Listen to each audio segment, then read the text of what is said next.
안녕하십니까. 새로운 해법, 새로운 행동, 새로운 얼굴 9번철입니다. 오늘은 44회 성장해법 제8호 통합 대 반통합 그리고 기본소득에 대해서 좀 더 구체적으로 말씀드리겠습니다. 지난 시간에 통합에 대한 우리 개혁파의 새로운 개념을 말씀드렸죠. 다시 말씀드려서 그동안 사회통합하면은 사회통합이라고 말했고요. 또 이건 또 다른 말로 지역 간 통합, 더 구체적으로는 영호남 통합을 얘기했죠. 지금도 이런 식으로 호남에 기반을 둔 영남 후보, 이게 무슨 대선의 승리 공식처럼 되어 있습니다. 이건 통합이 아니죠. 패권주의죠. 자, 이처럼 말이죠. 세계는 제4차 산업혁명이고 뭐고 또 AI가 이세돌을 이기니 뭐니 하면서 세상은 정신없이 돌아가는데 이 세상을 제시할 새로운 세상을 제시할 정치인들이 이렇게 방구석에 앉아가지고 지역 간 합종 연행을 말한다는 것 자체가 이게 구시대적 습관으로 다시 돌아가는 거 아닌지 참으로 한심스럽습니다. 자, 그래서요. 보수파 내에서도 또 그런 형식의 그 말들이 오가죠. 이것은 한마디로 실력 없는 사람들의 그냥 꼼수다 이렇게 얘기할 수밖에 없는데요. 보수 우파 쪽에서 호남 출신 대선 후보를 세운다면 그래 이제 호남이 좌파도 먹었으니 우파도 먹을 수 있고 그래서 이번엔 우파를 뽑아주자 이런 식으로 하면 이제 호남인들이 진짜 결정권을 이용해서 우파 후보를 뽑아줄까요? 자, 그래서 뽑았다고 칩시다. 이게 지역 패권주의지 이게 무슨 통합이란 말입니까? 호남은 좌파도 먹고 우파도 먹고 호남 패권, 호남 천하가 되면 이게 이제 통합이 되는 거다 이거죠. 자, 우파가 이걸 원할까요? 이런 구도를요. 영남 천하도 말이 안 되지만요. 호남 천하는 또 뭡니까? 우리가 이런 식으로 옛날에 삼김시대의 정치를 또 지금 이 시대에 40년이 흐른 이 시대에 우리가 재현할 수는 없지 않습니까? 그 시대의 이 사회 주류하고 지금 시대의 사회 주류는 분명히 다르다. 우리는 진보와 전진을 얘기하지 않습니까? 그런데 우리가 다시 옛날로 돌아간 정치 행태를 보일 수는 없죠. 이제 지역주의가 심화됐습니까? 그러면 그렇다고 해서 또 다른 지역주의로 해결하라고 해결하려 하지 말길 바랍니다. 그렇다고 해서요. 또 호남인들이 아무 자격 없는 호남 우파의 호남 후보를 찍을 리가 없잖아요. 특히 우리 보수파 쪽에서는 지지할 만한 후보도 내세울 생각도 안 하고 또 공약도 형편없는데 호남 보고 찍어달라고 하면 호남인들을 멸시하는 거죠. 이럴 수는 없는 겁니다. 시대도 변하고 이 사회 주류가 된 30, 40대의 시각도 많이 변했죠. 그래서 호남이든 영남이든요. 그거 구분 없이 온 국민이 다 서로 이득이 될 수 있는 제도와 정책, 즉 해법을 제대로 제시하고 실행할 능력이 있는 그런 새로운 정치 세력들을 우리가 한번 기대해 볼 그런 순간이다 생각합니다. 다시 말씀드립니다. 우리 개혁파가 약속하는 통합의 구체적인 내용은요. 지역 간, 세대 간 차이 없이 누구나 자기가 원하는 일자리를 가지고 자기가 원하는 만큼의 재산을 모아서 중산층의 위치에 포함이 돼가지고 이 사회의 중추적인 역할을 대다수가 할 수 있도록 사회를 만드는 것이다. 이렇게 다시 말씀드립니다. 여기에 무슨 영원함이 따로 있습니까? 그래서 이제 저희가 제시한 이런 통합의 해법을 보면은 여러분들 이제 방향이 나오지 않습니까? 바로 소득 격차를 어떻게 해소할 것이냐, 일자리를 어떻게 만들 것이냐 하는 문제로 귀결되잖아요. 그래서요, 어쨌든 세상은 또 완벽하게 공평하지 못하는 법이잖아요. 모두가 똑같은 일자리, 좋은 일자리 가질 수는 없습니다. 진짜 질 낮은 일자리로 모두가 똑같이 가지는 나라가 사회주의죠. 사회주의는 결코요 좋은 일자리가 대다수를 차지하지 않습니다. 자, 이런 식으로요 일하지만은 소득이 낮은 분들이 계실 거고요. 또 아예 일을 못해서 소득이 없는 분들이 계실 겁니다. 자, 이런 분들이 그야말로 서민의 기본을 이루고 있죠. 이분들에게 소득을 올려서 중산층으로 어떻게 상승할 수 있는 해법. 이게 바로 우리가 통합으로 가는 지름길이다. 이렇게 저희들 확신하고 있습니다. 따라 이런 경우에 우리의 해법은 좀 더 구체적으로 말씀드리면 이렇습니다. 자, 일하지만 소득이 낮은 분들에게 당연히 재정을 투입해서 어느 정도 기준의 소득을 보장합니다. 또 일하지 못해서 소득이 아예 없는 분들에게도 역시 재정을 투입해서 아주 그래도 인간으로서 그 정당한 정상적인 생활을 할 수 있는 수준까지 수입을 보장합니다. 당연히 이 두 가지 경우에 기본소득이라는 그런 개념 자체를 보면은 서로 다를 수밖에 없는 거죠. 당연히 차이가 있어야 되지 않겠습니까? 그러면 일하면서 고소득을 올리는 분들에게는 어떻게 할까요? 저는 그런 분들에게 지금 말씀드립니다. 여러분들이 고소득을 올릴 수 있도록 이 사회가 안정되고 기업이 활성화된 이유는 여러분들이 낸 세금을 가지고 그렇지 못한 다른 분들의 소득을 맞춰주면서 이 세상을 공평하게 평화롭게 안정적으로 유지할 수 있다. 이렇게 여러분들의 역할을 말씀드립니다. 그래서 이제 나도 세금을 냈으니 나한테도 내 소득, 내 재산과 상관없이 나한테도 지원금을 줘야 돼. 이런 식으로 한다는 게 과연 이게 적정한 그 요구일까요? 저는 그런 분이 몇몇 되지 않는다 이렇게 생각을 합니다. 솔직히 말씀드려서 도로 세금을 드리려면 뭐터로 고소득자들한테 세금을 걷어들이는 수고를 해야 됩니까?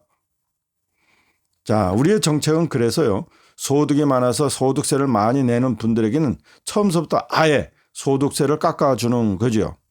자, 그렇다면 여러분들이 말씀하시겠죠. 자, 고소득자한테는 또 소득은 일부 깎아주고 또 세금을 걷어가지고 소득이 낮은 분들한테는 소득을 지원해 준다. 그러면 그 다 돈을 어떻게 감당할 거냐 이렇게 물으시겠죠. 여러분 지금 이 대한민국의 예산이 500, 600조가 거의 다 이제 다 돼 갑니다. 내년을 지나서요. 아마 2022년 정도 되면 600조가 넘어갈 거예요.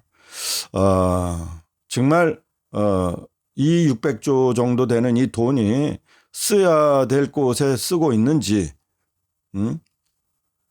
그야말로 서울시 같은 서울 공무원들이 일부 뭐 그냥 흥청망청 쓰고 있잖아요. 이런 식으로 정말 쓸 때 필요한 돈만 걷어들이는 거, 이게 나라를 잘 운영하는 거다 이런 얘기죠. 아주 특별히 최근에 예산 낭비가 눈에 띄고 있는 몇 가지를 한번 말씀드려 볼까요? 예로요. 아니 멀쩡한 원자력을 죽이고요. 이미 수천억 뭐 1조가량 든 그 원자력 발전소를 죽여놓고요. 진짜 아무 효율도 나지 않는 풍력이다 태양광이다 여기에 수십조 원을 쏟아붓고 있잖아요. 앞으로도 계속 쏟아볼 거라잖아요. 그런데 평생 그 시설이 존속할 때까지 그 투자한 만큼 예산을 수입을 뽑아내지 못할 거라잖아요. 그러면 그게 그만큼 예산을 낭비하는 거죠. 또 하나는요. 지금 세금을 바라보면서 그거 세금 지원해 주는 것으로 살아가는 그 관변 단체들이 엄청나게 많습니다. 놀랄 놀자도. 이런 것들을 다 끊어야 합니다. 그 사람들은 참 어떻게 할 수 없지만은 세금으로 그렇게 무의도식 할 수 있는 그런 이 시대가 아닙니다. 너무나 피땀 흘려서 번 돈을 세금으로 납부하는 거고요. 그걸 우리가 이 사회를 유지해서 쓰는 거죠. 그러면 최소 한도로 세금을 걷어야 드려야 합니다. 당연히 우리 개혁파는 세금의 비중을 낮춰야 되겠죠. 예, 전체적으로 세금을 더 많이 걷어들인다고요? 아니요.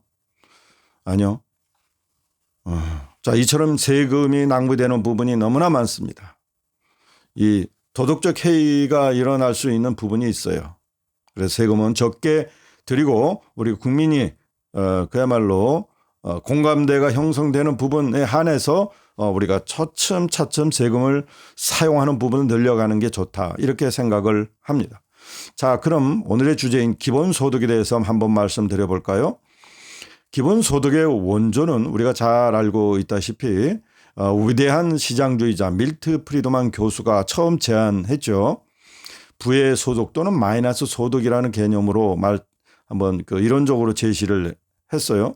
근데 이것의 핵심은요, 부의 소득 또는 마이너스 소득이라는 관점에 초점을 둔 게 아니고요.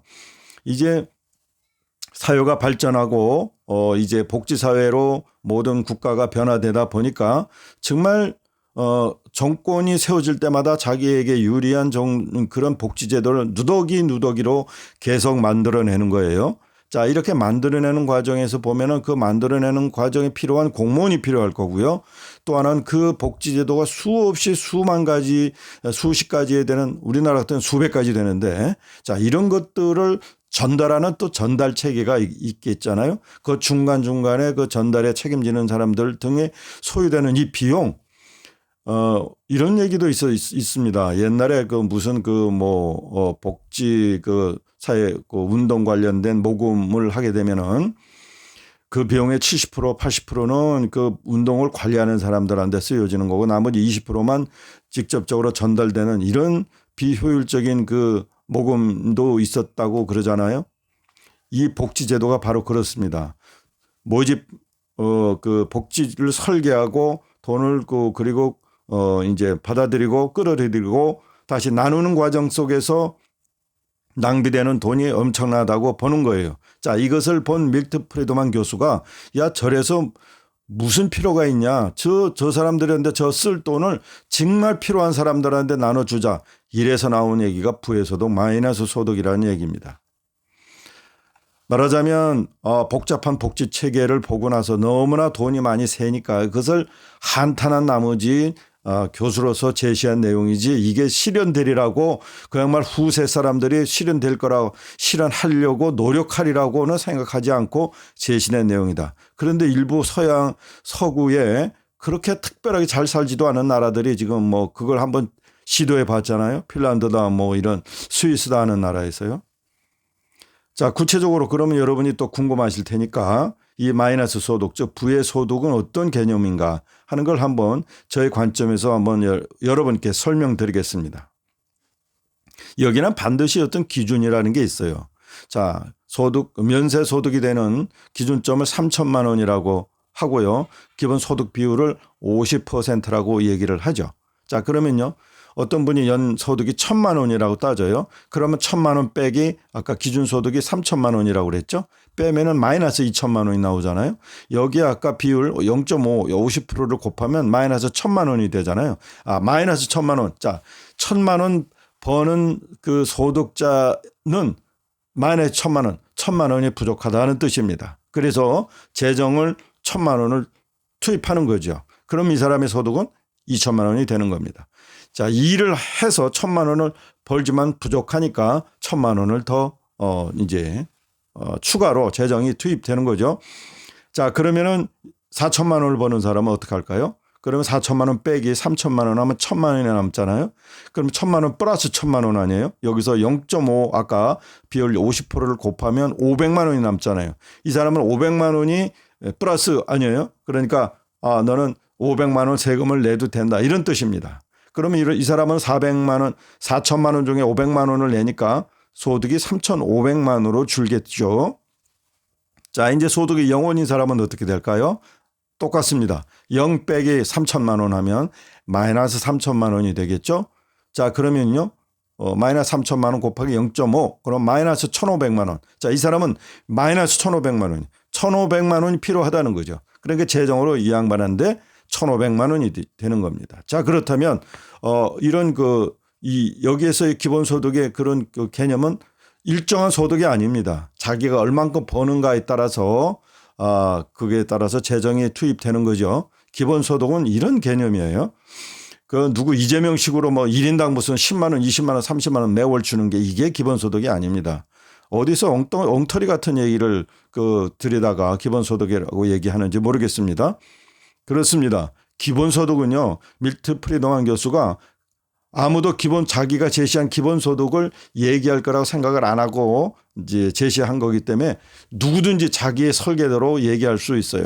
그것이 실현 가능하고 그야말로 부의 균형을 이룰 수 있는 건지 소득의 격차를 메울 수 있는지 그 관점에서 봐야 된다는 뜻입니다.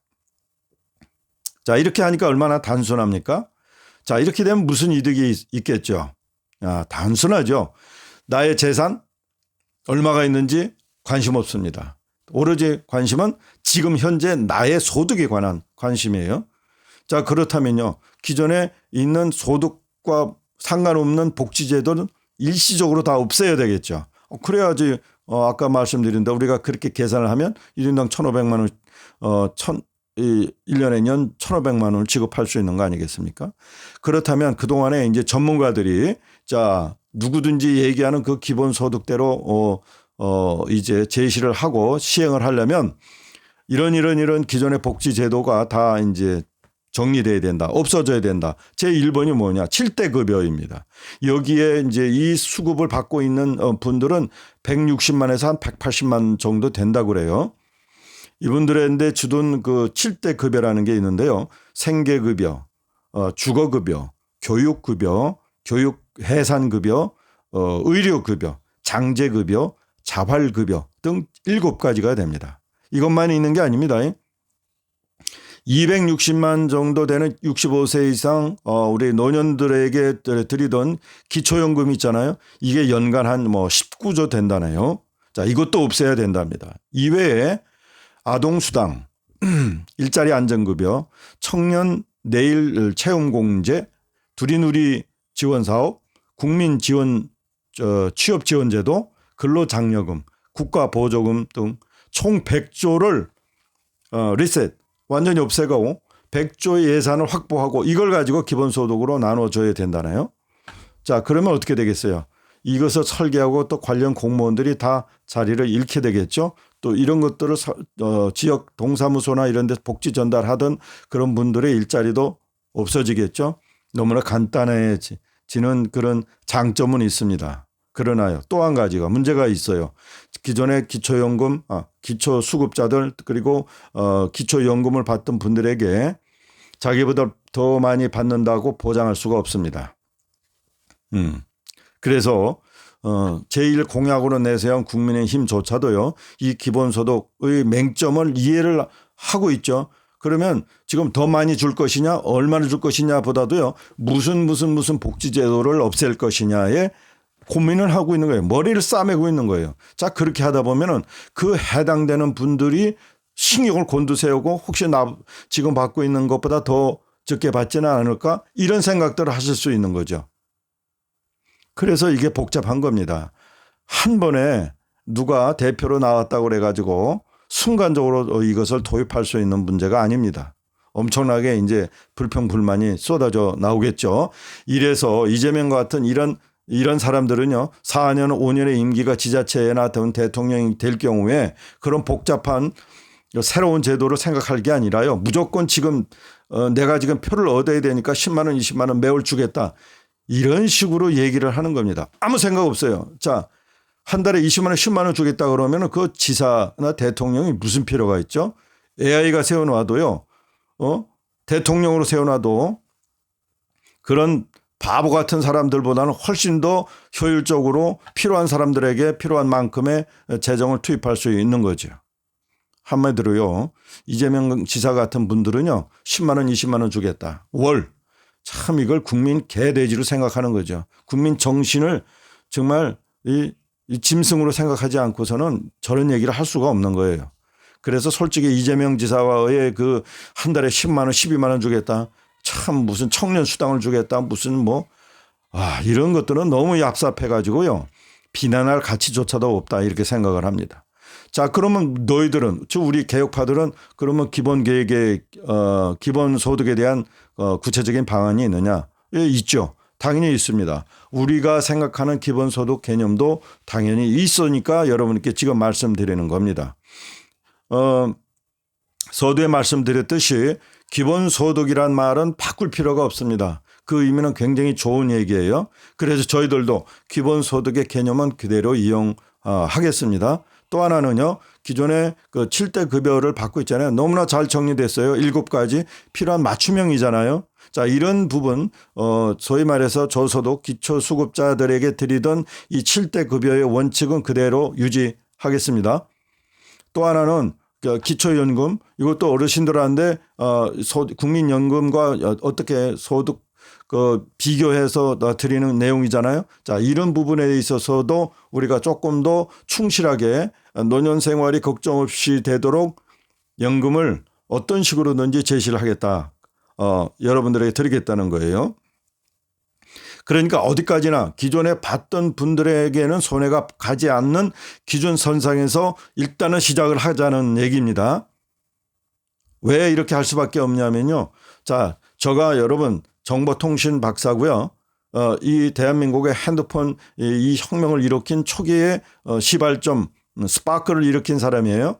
자, 그렇다면 이 정보통신 혁명의 그 장점이 몇 가지가 있는데 그 중에 하나가 바로 세상이 투명해지는 거예요. 내 소득이 얼마 지금 어디서 벌고 있고 내 재산은 얼마 있으며 지금 얼만큼 증가됐다. 이런 것들이 여러분은 모르지만 이미 데이터베이스가 다 쌓여 있습니다. 다 쌓여 있습니다. 자, 이런 데이터를 가지고 그 맞춤형으로 이제 재정을 지원한다? 가능한 일입니다. 저희들은 그것을 집중 지원이라고 하죠. 집중 지원 복지제도라고 합니다. 맞춤형이라면은 조금 사람들이 머리에 잘 안 들어와요. 너무나 일찍 그 맞춤형 제도를 얘기를 했기 때문에 현실적으로 그게 자신한테 잘 오질 않습니다. 그래서 저희는 필요한 분들에게 집중적으로 중산층이 될 때까지 자립해서 중산층이 될 때까지 지원하는 제도. 그래서 집중복지제도다 이렇게 말씀드리고요. 이 기본소득제도 집중복지제도 안에 하나의 아이템으로 여러분께 제시를 하는 겁니다. 자, 그래서 이런 식으로 우리가 고성능 컴퓨터를 사용해서 필요한 분들에게 필요한 만큼의 소득을 지원해 주는 거죠. 밀트 프리드만 교수가 얘기했을 때 그 시절에 컴퓨터에 컴자도 없었잖아요. 그러니까 지금 그런 복잡한 복지제도가 어렵다 이렇게 생각하고 부의소득, 마이너스 소득 이 제도에 대한 이론적 배경을 깔아놓았던 거죠. 지금 그 양반의 그 기본소득이나 이런 개념이 중요한 게 아니고 이 사회가 복잡다단하고 모두가 공평하게 참 소득의 균형을 맞추자 이것에 대한 그 기본 생각을 우리가 존경해야 된다는 얘기입니다. 자, 앞서 또한 말씀드린 대로요. 계속해서 그렇습니다. 이 정권에서 모든 사람들한테 재난지원금을 또 뿌렸잖아요. 그래 부자한테도 뿌리고 뭐 이런 식이 나와요. 근데 제가 말씀드립니다. 부자, 소득이 많고 재산이 많은 여러분들은요.